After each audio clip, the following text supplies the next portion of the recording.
ETV YouTube channels లో మీ వ్యాపార ప్రకటనల కోసం ఈ నంబర్కి కాల్ చేయండి.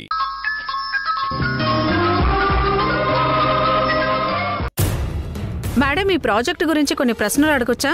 Sure, please carry on. భారత్లో చాలా కంపెనీలు ఉండగా ఈ ప్రాజెక్ట్ని ఈ రెండు కంపెనీలకే ఎందుకు ఇచ్చారు? వాళ్లల్లో ఉన్న అసోసియేషన్ని గుర్తించి నేను ఈ ప్రాజెక్ట్ని ఆ రెండు కంపెనీలకి ఇవ్వాలని ఫిక్స్ అయ్యాను. ముఖ్యంగా సింధు. ఇంతకు ముందు తను చేసిన ప్రాజెక్ట్ వర్క్స్ అన్నింటినీ డీప్గా పరిశీలించాను. సింధు టాలెంట్, డెడికేషన్, స్ట్రెంగ్త్, తన వర్క్ ప్లానింగ్ నన్ను ఎంతగానో ఆకట్టుకున్నాయి.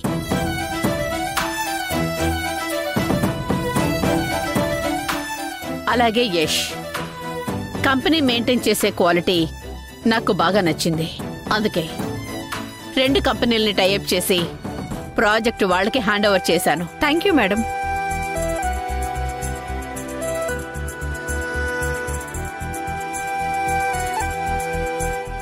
సింధు గారు, మీరు వాస్తవ కంపెనీలో జాయిన్ అవ్వకముందు ఎక్కడుండేవాళ్ళు, ఏం చేసేవారు?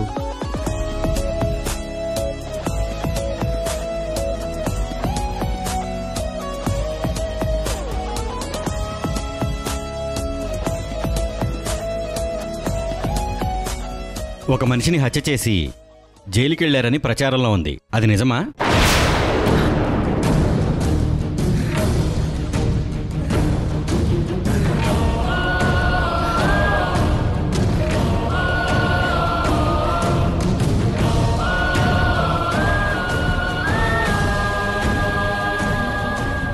కాదని చెప్పలేదు, అవునని చెప్తే తను హంతకురాలు అన్న విషయం అందరికీ తెలిసిపోతుంది. చూద్దాం ఏం చెప్తుందో.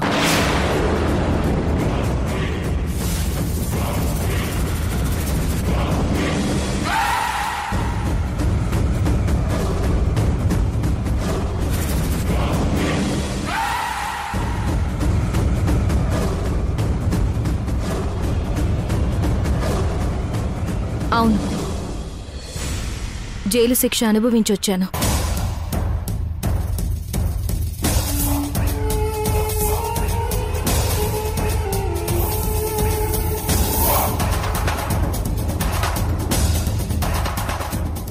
హంతకురాలైన మీకు ఈ ప్రాజెక్టులో వర్క్ చేసే అవకాశం ఎలా వచ్చింది?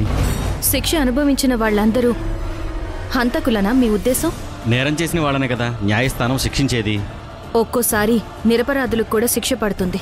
అంటే మీరు ఏ నేరం చేయలేదనే అంటారా? అవును.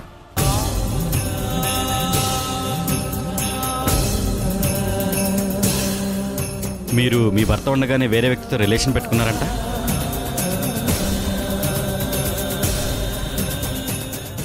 అందుకే మీ భర్త మీ మెడలో ఉన్న తాళి తెంచేసి మిమ్మల్ని వదిలేశాడంట.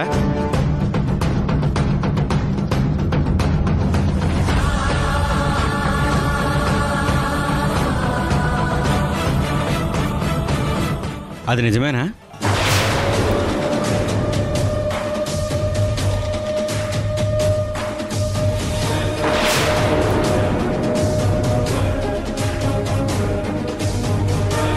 చెప్పవే, ఇప్పుడేం చెప్తావో.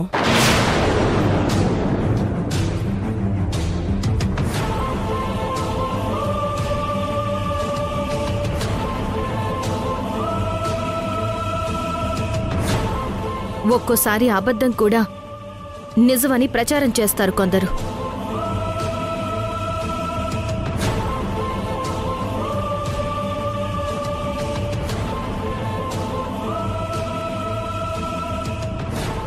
అంత మాత్రాన అవి నిజాలుగా మారిపోవు.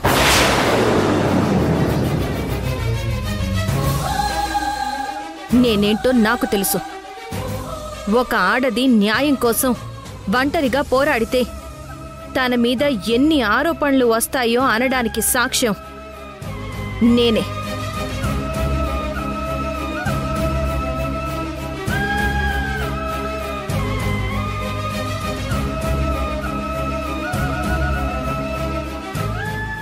జరిగిన దాంట్లో ఏది నిజం ఏది అబద్ధం అన్నది ఎవ్వరికీ అవసరం లేదు. దాని గురించి ఆలోచించకుండా కేవలం ఆడదైతే చాలు, తను అందరికీ ఇంట్రెస్టింగ్ న్యూస్ అయిపోతుంది.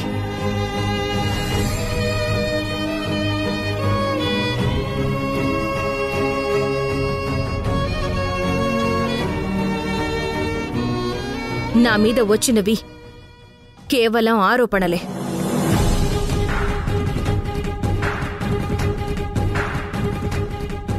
వాటికి ఎలాంటి ఆధారాలు లేవు, అపార్థాలు తప్ప.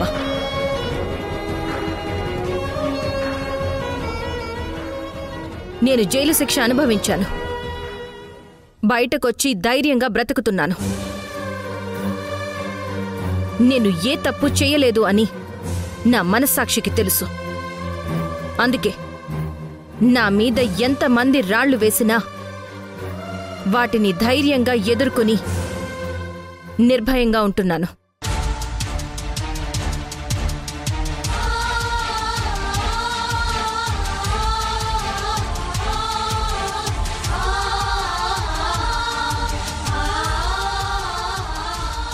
నేను వేటికి భయపడను, ఒక్క నా ఆత్మసాక్షికి తప్ప.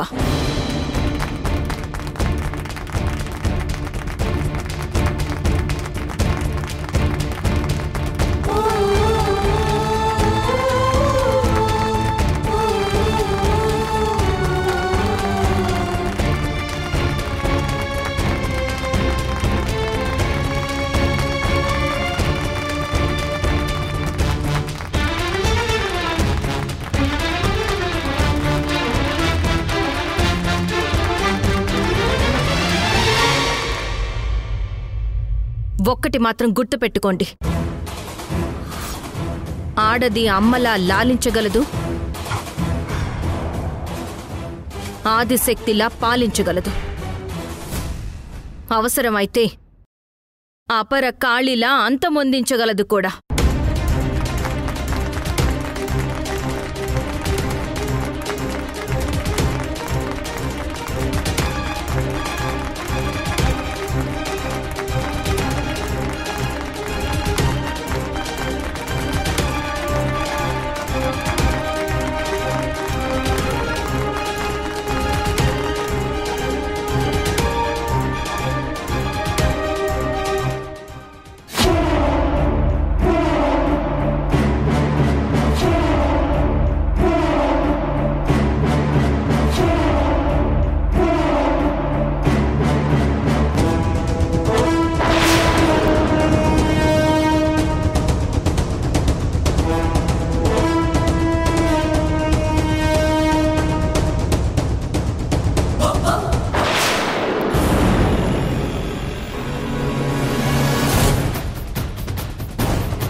మీడియా మిత్రులందరూ అడిగిన ప్రశ్నలకి సమాధానాలు వచ్చాయి కాబట్టి నెక్స్ట్ మన ఫంక్షన్కి చీఫ్ గెస్ట్ అయిన సౌమ్య గారిని మాట్లాడవలసిందిగా కోరుకుంటున్నాను. Please come.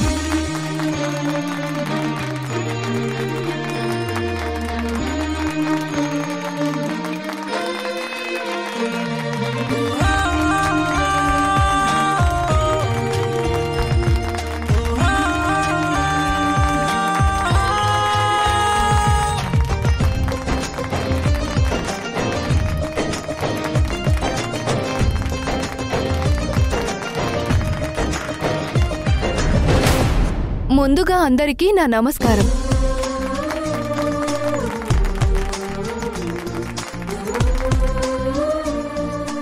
ఇంతకు ముందు సింధు చెప్పిన మాటలు నన్ను ఎంతగానో ప్రభావితం చేశాయి. తను అన్నది అక్షరాల నిజం. దేన్నైనా కొనే శక్తి మగవాడికి ఉండొచ్చు, కానీ ఏ మగాడినైనా కనే శక్తి మాత్రం ఒక్క ఆడదానికే ఉంది.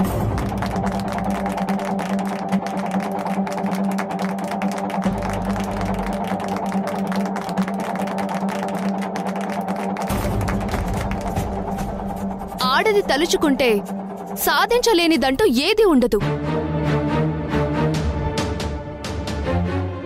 మగాడు శారీరకంగా దృఢంగా ఉంటాడు, ఆడది మానసికంగా దృఢంగా ఉంటుంది.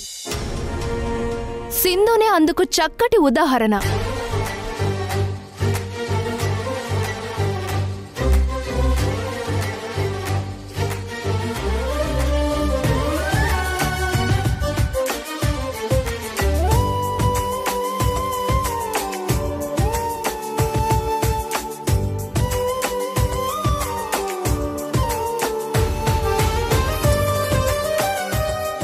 నిజానికి నేను చాలా బిజీగా ఉన్నాను. ఈ ప్రాజెక్ట్ ఓపెనింగ్ ఫంక్షన్కి చీఫ్ గెస్ట్గా రావడానికి టైం కూడా లేదు. కానీ ఒకరోజు నా దగ్గరికి సింధు పంపించిన ప్రపోజల్ వచ్చింది.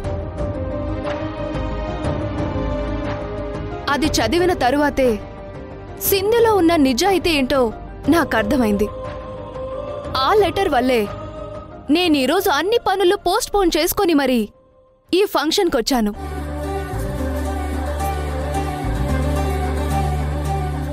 అన్నట్టు ఆ లెటర్లో ఏం రాసింది? ఏం రాసుందంటే, మేడం, మీరు అమ్మ మీదున్న గౌరవంతో అమ్మ అనే చారిటబుల్ ట్రస్ట్ పెట్టి ఎంతో మంది ఆడవాళ్లకు ఆశ్రయమిచ్చి ఉపాధిని కల్పిస్తున్నారు. జీవితంలో వాళ్ళ కాళ్ళ మీద వాళ్ళు నిలబడే అవకాశాన్నిస్తున్నారు.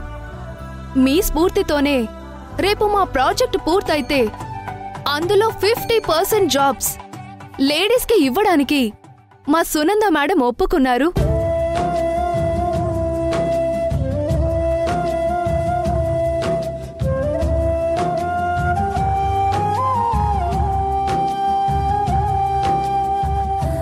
కాబట్టి మీ చేతుల మీదుగా మా ప్రాజెక్ట్ ఓపెన్ అయితే బావుంటుంది అని మేమనుకుంటున్నాం. ఎంతో మంది అమ్మాయిలకు మీరు పరోక్షంగా ఊరటనిచ్చిన వాళ్ళవుతారని రాసుంది.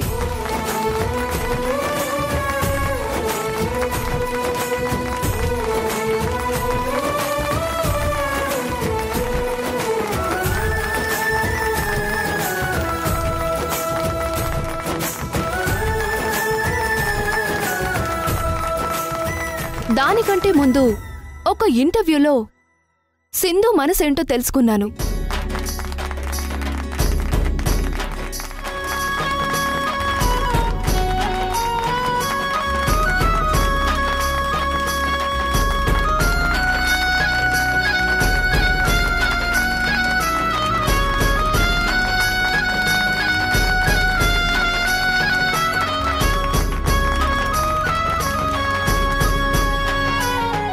అది నన్ను చాలా ఇన్స్పైర్ చేసింది.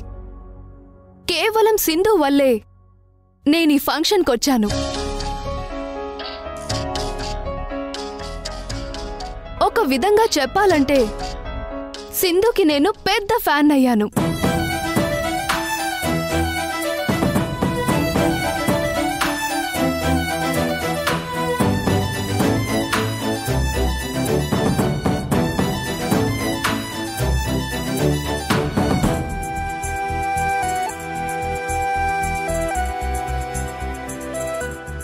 Sindhu, if you don't mind, నీ ఆటోగ్రాఫ్ నాకు కావాలి, ఇస్తావా?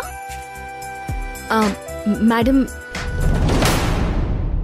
వదినా, ఇది ఇనాగరేషన్ ఫంక్షన్లా లేదు, సింధు సన్మాన సభలా ఉంది. దాన్ని పొగుడుతా ఉంటే వెళ్ళక సస్తాండాను. త్వరగా అమ్మవారికి నగలు అలంకరించే కార్యక్రమం వస్తే బాగుండు.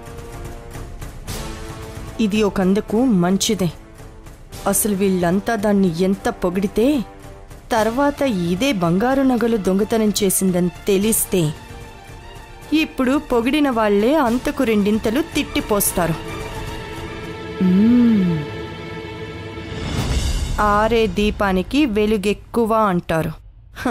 వెలగని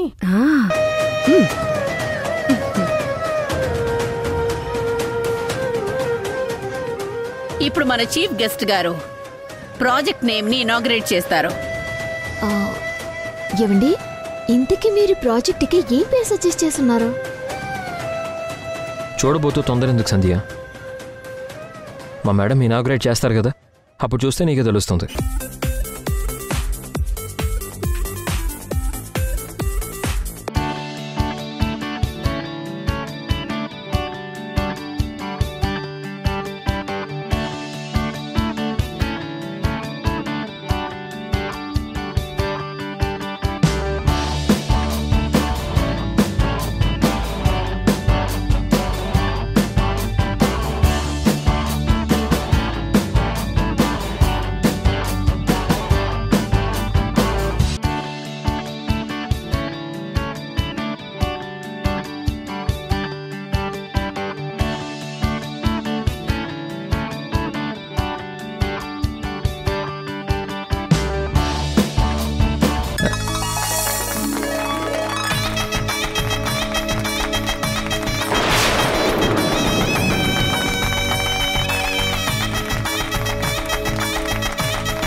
ఇదేందొదినా, మీ అబ్బాయి ప్రాజెక్ట్కి సింధు పేరుని సజెస్ట్ చేశాడు.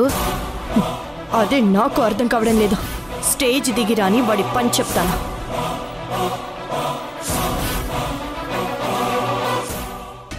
ఏం తప్పి మీరు నాకు అబద్ధం చెప్పున్నారు కదా? నేనేం చెప్పాను? ఆ సింధు అంటే నాకు అసహ్యం, కోపం అన్నారు. అది నిజం కాదు. సింధు అంటే మీకు అభిమానం, ప్రేమ, అవును కదా? అయ్యో సంధ్య, అదేం లేదు. లేదు, మీ మనసులో ఉంది ఆ అమ్మాయి. అందుకే మీరు సింధు పేరు పెట్టున్నారు. నాకు తెలుసు. ఒక్క నిమిషం ఉండు.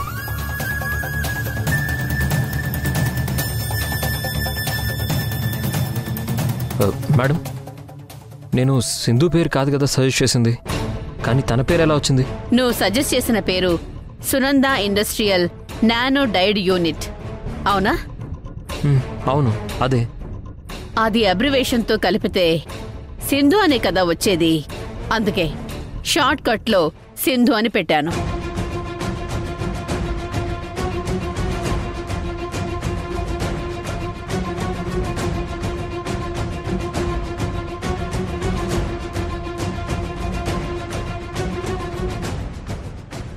విన్నావు కదా, నేనేం కావాలని పెట్టలేదు. దానంతట అదే అబ్రివేషన్లో వచ్చింది. దానంతట అదే వచ్చిందో లేక వచ్చేటట్టు మీరు ప్లాన్ చేస్తుంటారో ఎవరికి తెలుసు? దేవుడా. అన్నా, పిల్లలు చాలా ముదుర్లన్నా, వాళ్ళని మనం పట్టుకోలేము. రేయ్, సిగ్గులేదు ఆ మాట అనడానికి? ఇంతమంది ఉండి కూడా ఇద్దరు చిన్నపిల్లలు పట్టుకోలేకపోయాం. చుక్కలు చూపిస్తున్నారు కదన్నా వాళ్ళు. మనకింత నరకం చూపించిన వాళ్ళని అస్సలు వదలకూడదు. ఎంత కష్టమైనా సరే పట్టుకుని తీరాల్సిందే.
భలే దొరికారా.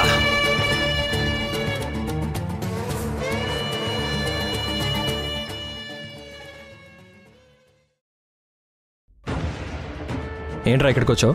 ఆ డాక్టర్ కేసు విషయం గురించి మీ ఇద్దరితో అర్జెంటుగా మాట్లాడాలరా. రేయ్, ఆ కేసు గురించి పబ్లిక్లో డిస్కస్ చేయొద్దని చెప్పాను కదా.